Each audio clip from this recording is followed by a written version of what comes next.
Olá, meu nome é Nice e sejam bem-vindos a mais um áudio aqui para o canal. E hoje nós teremos o capítulo 6 do livro O Castelo dos Sonhos. Peço que você deixe seu apoio ao canal, ok? Então, vamos para o capítulo 6.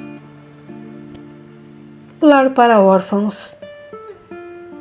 Já estava escurecendo quando as 3 empregadas entraram na casa pela porta da cozinha com as 4 crianças. Silas foi recebê-las. 3 delas se esconderam atrás da saia de Maria. Estavam assustadas, com medo, e olhavam desconfiadas para Silas. — Como estão vocês, crianças? Perguntou Silas, sorrindo. — Já jantaram? Vamos comer? — É melhor dar um banho neles, disse Maria. Estão muito sujos. Eles estavam realmente sujos e despenteados. A menorzinha pôs-se a chorar. — Venha cá, meu bem, falou Silas carinhosamente. Vou dar um biscoito para cada um. Depois irão tomar banho. Iremos jantar e em seguida acompanharei vocês para o quarto onde dormirão tranquilos. Vou lhes dar brinquedos. Como vocês se chamam? Eu sou Silas. O menino maior respondeu.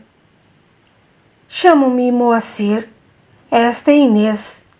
Mostrou a menorzinha, que parará de chorar para comer o biscoito. E esta é Irene. E eu sou o Romeu. Maria e Bernadette foram dar banho neles. Primeiro levaram os meninos, depois as meninas. Silas ficou esperando na cozinha. Sara, que preparava o jantar, comentou.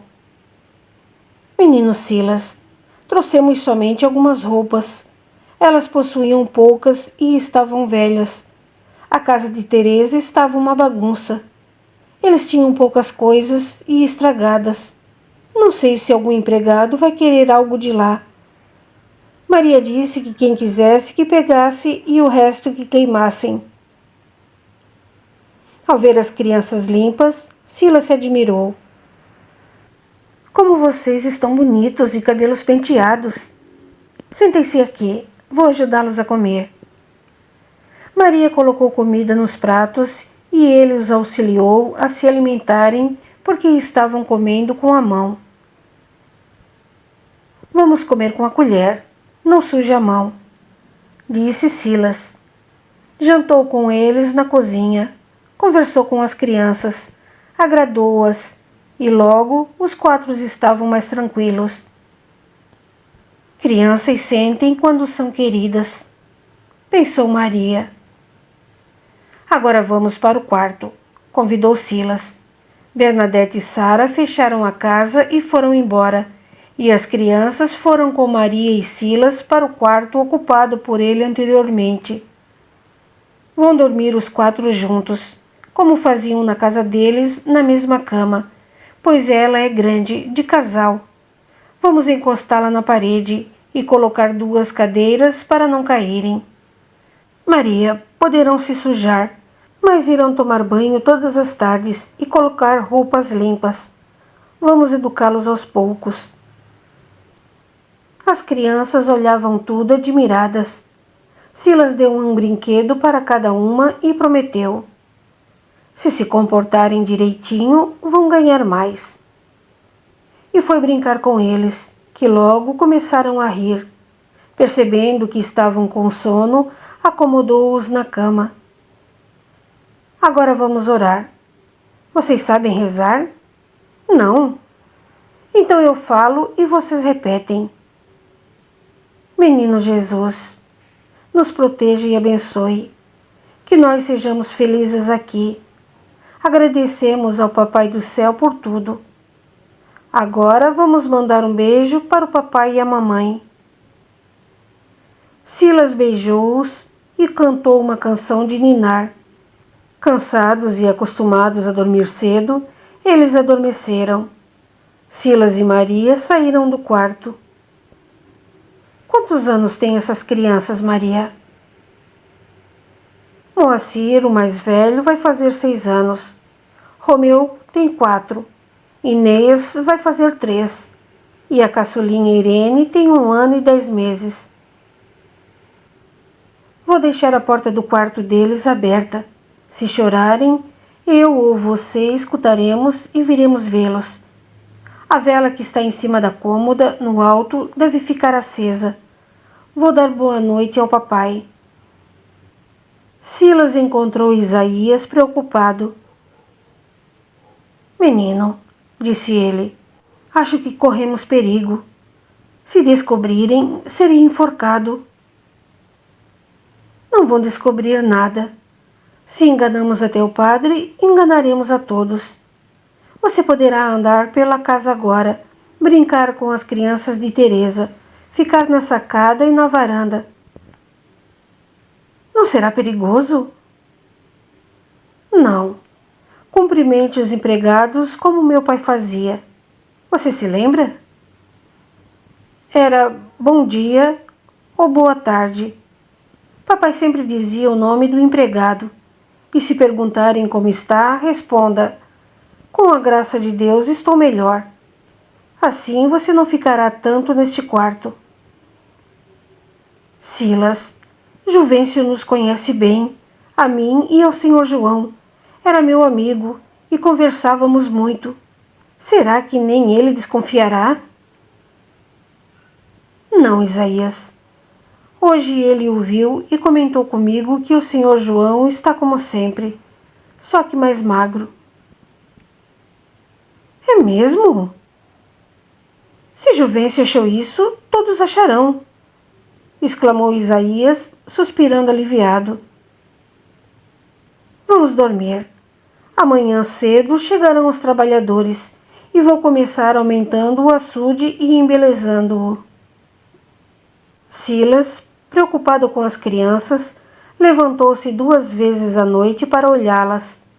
Elas dormiam tranquilas. O jovem levantou-se muito cedo. Maria preparou seu de jejum e ele deu ordens. Maria, cuide você das crianças e divida as tarefas da casa com Bernadette e Sara. A costureira deve vir também. Vamos fazer primeiro roupa para as crianças e ajustar algumas para papai. Os trabalhadores chegaram. Silas foi recebê-los e, como seu pai fazia, combinou primeiro o salário e depois explicou. Vocês estão aqui para fazer alguns consertos na fazenda. Vamos reformar as casas dos empregados, mas primeiro mexeremos no açude. Iremos fazer uma cruz para colocar aqui, disse um empregado. Não vamos colocar cruz aqui. Se vocês quiserem fazer uma, será para pôr no local onde Teresa foi enterrada. O açude será um lugar útil e bonito. Vamos cavar para aumentá-lo. Silas mostrou num papel o desenho que ele fizera e explicou com detalhes aos trabalhadores. Vamos cavar e tornar essa parte mais funda. Aqui colocaremos bancos, plantaremos árvores. Vou colocar peixes e daqui a alguns meses poderão pescar. Perto da nascente dessa pequena bica d'água, vamos fazer buracos redondos. Serão 3, e plantaremos árvores em redor da nascente e em volta de seu escoamento. Posso perguntar o porquê disso, menino Silas? Indagou Juvencio. Li no livro de estudo que árvores perto das nascentes e ao lado do escoamento protegem suas águas.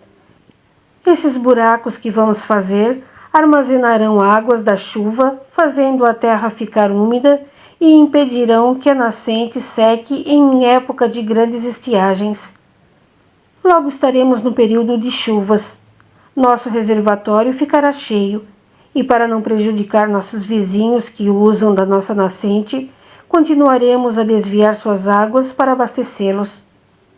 Quero tudo pronto para quando as chuvas vierem e encherem nosso açude. Vamos plantar árvores ao seu redor em nossa terra. Os trabalhadores se alojaram no galpão Iam para a cidade no sábado à tarde e só retornavam na segunda-feira. Abriram os 2 buracos e, para fazer o terceiro, tiveram de arrancar árvores, que foram tiradas com cuidado e replantadas ao lado do açude. Aprofundaram o açude, colocaram bancos, plantaram outras mudas de árvores. Os empregados fizeram uma cruz, que foi levada para a sepultura de Teresa. Quando acabaram, Silas ordenou que consertassem o galpão. Gabriel, como programara, estava sempre que lhe era possível na fazenda e perto de Silas. E Eduardo vinha muito com ele. E numa dessas visitas, Eduardo perguntou curioso: Gabriel, não vi Teresa por aqui. Para onde ela foi levada? Não foi possível desligar Teresa da matéria física morta. Ela está junto do corpo. Que horror! No escuro, no frio e com o corpo apodrecendo. Vamos ajudá-la, por favor. Eduardo, quem se suicida comete um erro grave contra o corpo físico, que lhe foi emprestado para viver encarnado durante um período. Teresa era perseguida por espíritos que não a tinham perdoado. Ela se afinou com eles, isto é, escutou-os. Embora não seja determinado um tempo para o fim dos padecimentos de quem comete suicídio, a pessoa sofre muito. Ela acha que seus problemas são muito grandes e com esse ato imprudente os aumenta. E quando o remorso vem, a dor é profunda. Não pense você que Teresa ficará desamparada. No momento em que os socorristas que trabalham em auxílio a suicidas acharem ser o certo, eles a desligarão e ela será levada para um local onde receberá orientação e tentarão ensiná-la a dar valor à vida. Esteja ela em que estágio estiver, físico ou espiritual. Teresa, espírito rebelde, já errou muito no passado. Fez inimigos que não a perdoaram porque ela não lhes pediu perdão. Agora, esses espíritos, vendo-a sofrer assim, afastaram-se e irão cuidar deles. Já não a odeiam, porque a viram sofrer, mas isso não lhes deu alívio. Quem odeia, pensa que será feliz vendo seu desafeto sofrer, mas isso não acontece. Aquele que paga o mal com o mal se torna mal, e as ações erradas somente o prejudicarão. Oremos por Teresa. Espero que logo ela compreenda seu erro, peça perdão, queira ajuda e então será socorrida. Ela pode vir aqui na fazenda quando for desligada do seu corpo carnal? Quis saber Eduardo. Não, respondeu Gabriel. Quando ela for desligada, será levada para um local próprio para os suicidas. Ela saberá notícias dos filhos, mas não terá permissão para vê-los. Quando isso ocorrer, terão-se passado muitos anos. Gabriel, como estão o senhor João, Dona Violeta e os irmãos de Silas? Todos foram socorridos, e a família do senhor Manuel também. Para que se sentissem bem, todos foram levados para a mesma colônia, para uma mesma casa. As crianças passam o dia no educandário, local próprio para aqueles que desencarnaram no período infantil. Os adultos estão se adaptando e aprendendo a viver desencarnados. Eles não se preocupam com o que ficaram encarnados? Perguntou Eduardo. Claro que sim, respondeu Gabriel. Eles têm orado muito para que estejam bem. João é uma pessoa boa, agiu certo quando esteve encarnado e fez boas obras. Ele sabe que tenho tentado ajudar Silas. Isaías, que agora era João, passou a ficar mais na sacada, depois na varanda, ia ver os trabalhos, falava pouco, cumprimentava os empregados imitando o seu antigo patrão. Houve comentários que o Sr. João estava estranho, mas fora convencidos com os argumentos de Juvencio. Vocês acham que, com tantos sofrimentos, nosso patrão continuaria a ser como antes? Veja o que aconteceu com Teresa. Ela enlouqueceu com a perda do marido. O Sr. João amava a Dona Violeta. Além de viúvo, foram 4 filhos mortos. Vocês já imaginaram se isso acontecesse com vocês? Depois, Sr. João tinha ficado doente e sarado, e como todos nós sabemos, são poucos os que saram dessa enfermidade, e ele ficou com sequelas. Mas logo o Sr. João estará melhor. E Isaías, semanas depois como João, passou a andar pela fazenda, a ver as reformas, e isso o distraía. Por que, Silas, você mandou consertar o galpão primeiro? Perguntou Isaías. Não sei bem o porquê, senti muita vontade. Acho mesmo que quero tirar qualquer impressão que ficou com a morte de Teresa. Ela foi velada lá. Os 4 órfãos se acostumaram logo na nova residência. Eram bonzinhos, obedientes, tomavam as refeições na cozinha e aprenderam rápido a ter bons modos. Luzia, uma costureira, veio, fez roupas para as meninas, reformou as dos irmãos menores de Silas para os garotos e apertou algumas para João. Foi então que receberam notícias de que algumas pessoas estavam doentes na cidade e que um filho do melhor amigo de seu pai, que estudava numa cidade maior, havia falecido. A filha e a neta de um outro conhecido, residente na cidade, também morreram. Os empregados da cidade pediram ao Sr. João: deixe-nos vir com nossas famílias para cá. Ficaremos no galpão. A cidade está perigosa. Todos os fazendeiros que moram na cidade vieram para o campo. Isaías olhou para Silas. Este concordou discretamente com a cabeça. Então ele respondeu: podem vir, mas que seja logo. 2 homens que faziam serviços extras havia anos na fazenda pediram para morar nas casas desocupadas e ser empregados fixos. Isaías novamente olhou para Silas, que concordou. Seu pai os conhecia e gostava deles. Isaías então falou: vocês 2 que me pedem emprego estão contratados.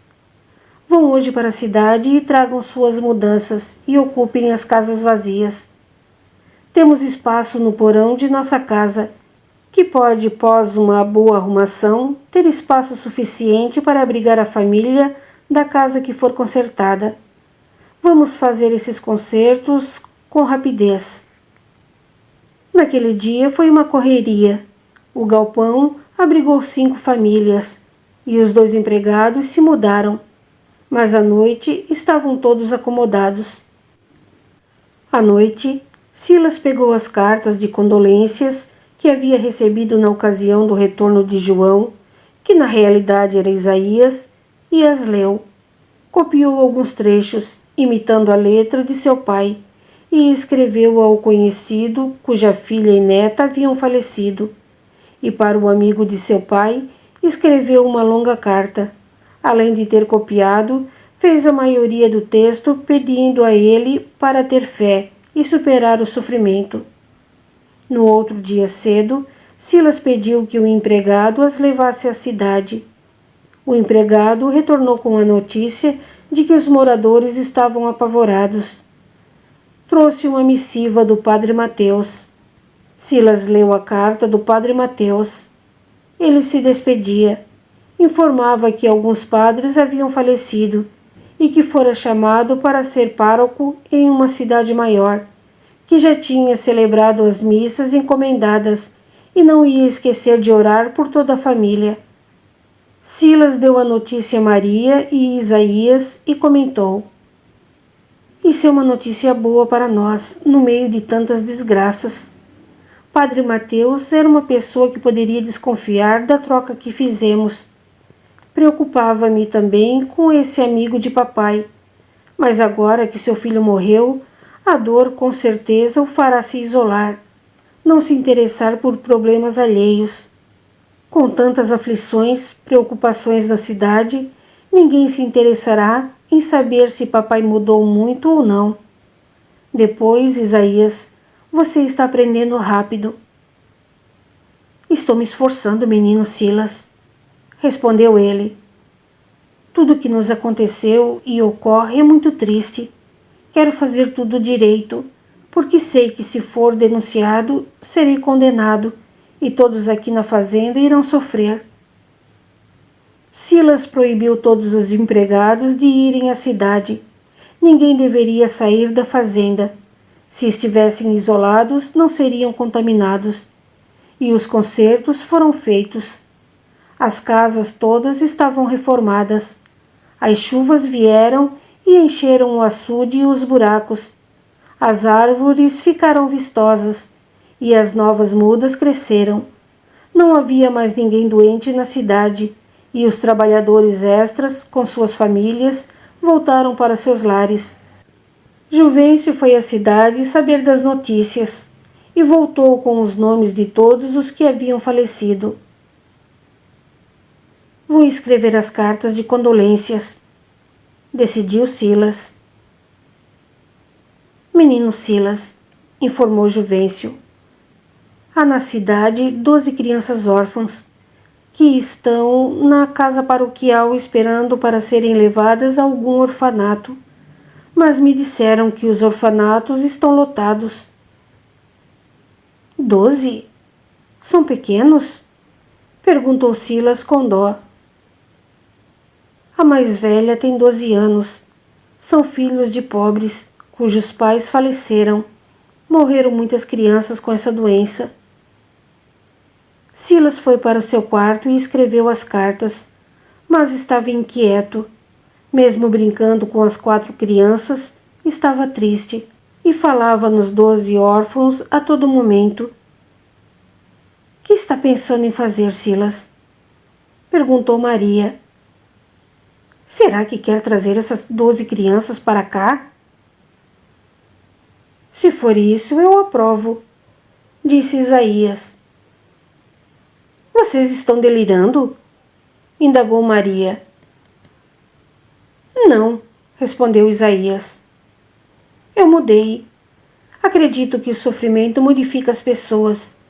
Você não sabe, Maria, como sofri vendo minha filha, genro, netos e depois meus 2 filhos morrerem e eu ali sem poder fazer nada. Acho que se meu corpo tivesse queimado e ficado em carne viva, não sentiria tanto. Sofro muito ainda. A saudade dói.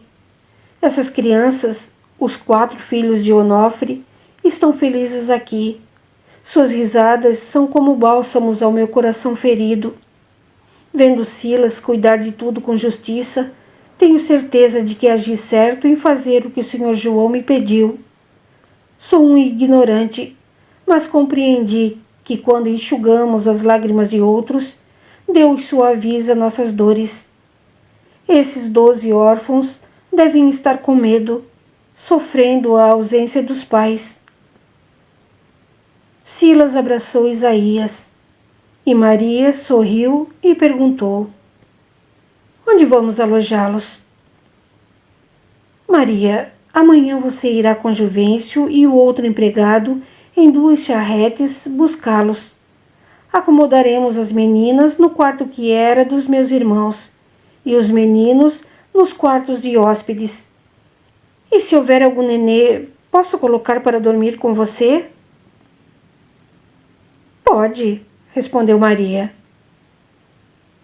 Silas, disse Isaías, quero e vou ajudar você a cuidar dessas crianças. Vou me distrair brincando com elas.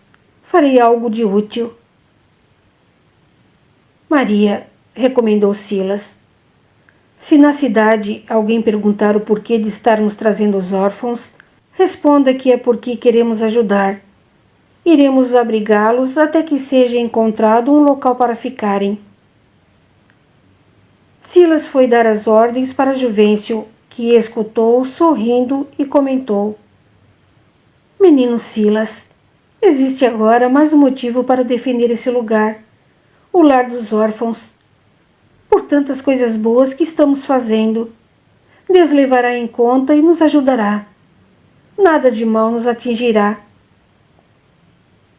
Juvencio, disse Silas, não devemos fazer nada com a intenção de receber algo em troca. Essas crianças devem estar sofrendo e é bom aliviar o sofrimento de alguém. Por isso é que nos diz: tudo que fazemos ao próximo, fazemos a nós. E uma ação caridosa sempre nos dá uma preciosa lição. Auxiliar é treinar para nos tornarmos pessoas boas.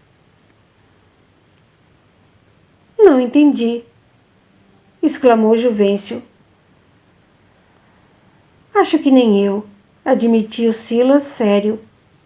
Mas tenho certeza de que não se pode fazer o bem para receber uma paga. É nossa obrigação ajudar. Juvencio afastou-se. Silas sentou-se no banco perto do açude e pensou.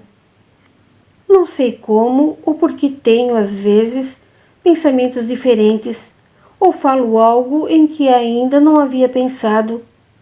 Começo a falar, e saem conceitos como os que ainda há pouco disse a Juvencio.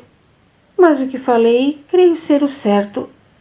Ser bom, fazer o bem, é a obrigação que não pode querer retribuição. Nossa casa está sendo moradia de órfãos, começando por mim.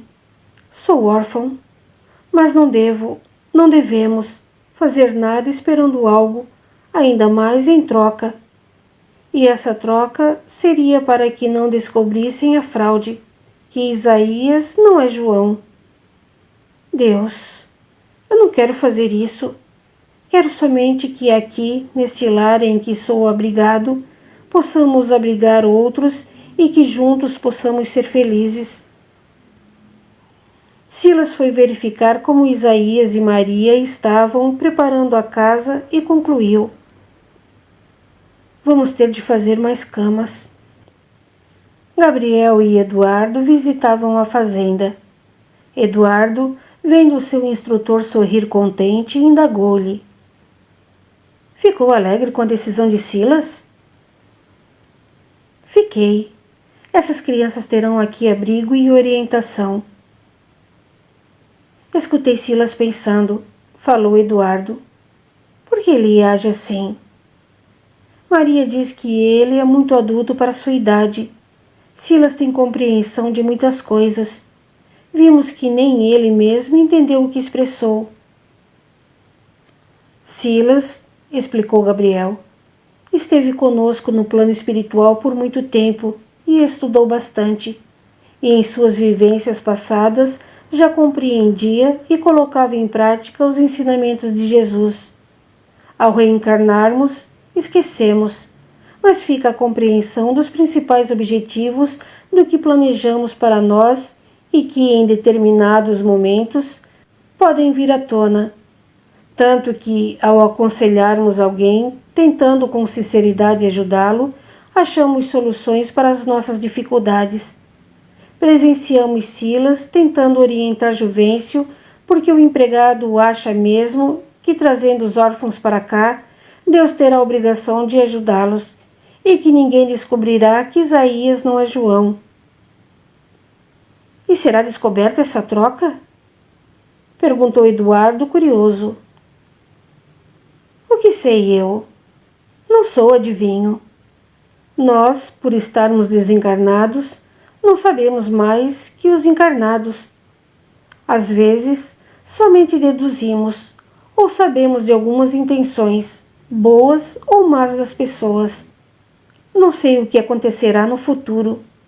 Nós dois tivemos permissão dos nossos superiores para auxiliá-los e tentar que, por enquanto, Isaías continue a se passar por João.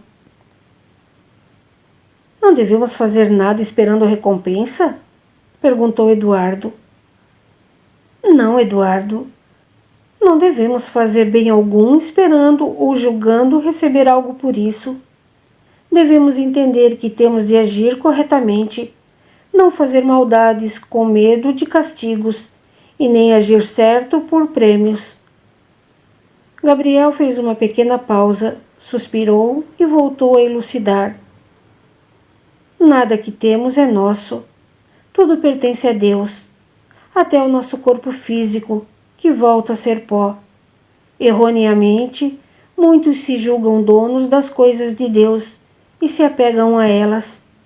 E esse apego se dá também com as ações que se fazem. Sentem-se donos de benefícios e cobram gratidão dos beneficiados. É muito perigoso se sentir credor pelo bem feito e achar que até Deus lhe deve algo. Julgar-se merecedor do céu, de um lugar privilegiado no plano espiritual, de que tudo lhe seja facilitado e que nada de ruim possa acontecer e que nem doentes podem ficar. Todos nós temos obrigação de fazer o bem. Quando tivermos feito tudo o que deveríamos fazer de bom, devemos dizer: somos servos inúteis. Cumprimos somente com o nosso dever. Nenhuma recompensa merecemos por isso. Se esperamos algum pagamento, é troca. Querer receber pelo bem realizado é ser apegado ao merecimento, e o bem deve ser feito sem intenção nenhuma, realizado com amor. É egoísmo fazer o bem e querer recompensa. Devemos abolir essa forma de pensar que merecemos algo por ter cumprido nossa obrigação. Jesus nos deu um exemplo quando ensinava, citando 2 homens que foram orar. Um orava agradecendo a Deus por não ser como o restante dos homens, que ele fazia tudo o que lhe fora ensinado. Julgava-se virtuoso e não voltou para casa justificado. Não se deve se julgar melhor que os outros por cumprir obrigações. Ao fazermos o bem, porém, atraímos afins para perto da gente. Nós 2 tentamos fazer nossas obrigações e sabemos que ainda somos servos inúteis. E se aprendermos a fazer o bem sem intenção alguma de privilégio e com amor, seremos bons um dia. E aqui estamos ajudando-o numa tarefa para a qual fomos designados. E Silas está nos dando um exemplo, trazendo esses órfãos para cá. Faz isso somente com a intenção de evitar que eles sofram e de fazê-los felizes. E antes do almoço chegaram os 12 órfãos, todos assustados, e foram bem recebidos. Isaías, agora João, e Silas cumprimentaram um por um, perguntando seus nomes, filhos de quem eram. Os abraçaram e os agradaram. Passaram uns dias quietos, tristes, mas logo se sentiram protegidos e passaram a se alimentar melhor e a brincar. Luzia lhes fez novas roupas. Maria e Silas os ensinaram a rezar e a ter bons modos, a se banhar e a se alimentar com talheres. E a casa voltou a ser movimentada, barulhenta, e as risadas das crianças, a alegria espontânea delas, contagiaram Isaías, Silas e Maria. Continua no capítulo 7. Até lá!